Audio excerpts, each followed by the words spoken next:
Today, we will talk about how to build a raised garden bed with legs. Let's have a look at the details. Building a raised garden bed with legs allows you to protect your garden from animals and weeds, and it can even make gardening a little easier since you don't have to stoop down to reach the plants. Making a raised garden bed with legs is a simple DIY project you can do on your own. Keep watching to learn everything you need to know about building a raised garden bed with legs, including how to prepare the bed for a thriving garden. The first step is constructing a raised garden bed with legs.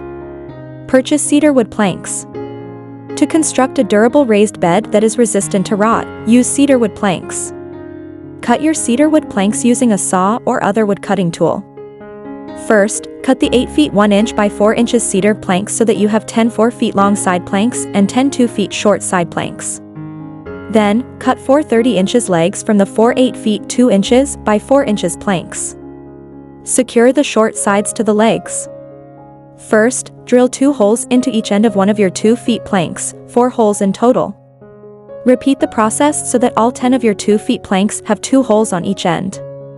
Then, attach 5 planks in an even row to one of the 30 inches legs with screws.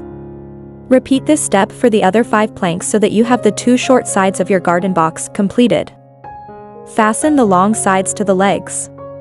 To make sure the box is straight before securing the long side planks in place, use a speed square.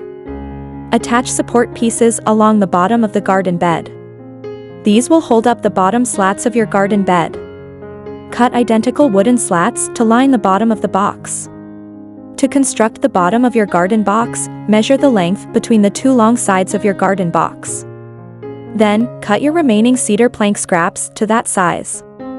Attach each slat to the supports along the bottom with a nail gun. First, place the slats over the supports on the bottom of the box. Leave a slight gap between each slat so that the soil in your garden bed can drain. Then, attach either side of each slat to the supports underneath with a nail gun. Stain or paint the planter if you would like. Staining or painting can add more personality to your garden bed. If you plan on eating the veggies in your garden, go for a non-toxic, water-based polyurethane stain. And the second step is prepping the garden bed for planting. Lay out landscape fabric over the bottom. Landscape fabric is a perforated fabric that protects the wooden slats of your garden bed while also allowing the soil to drain. Place your garden bed in an even location with lots of sunlight. Many vegetables and flowers need at least 6 to 8 hours of sunlight a day.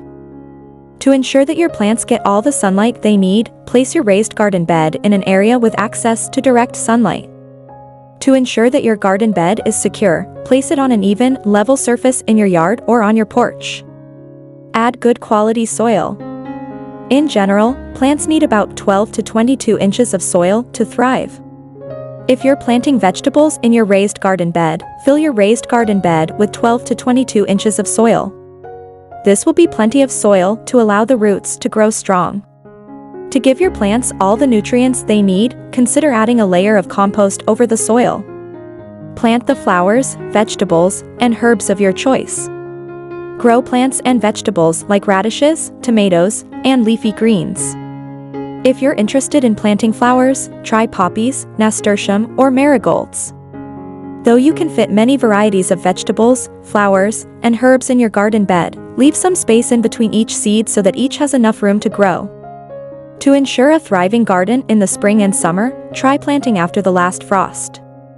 If you'd like to plant flowers in the fall or winter, try planting hellebore. Thanks for watching this video. Please don't forget to like and subscribe to our channel if you like our videos.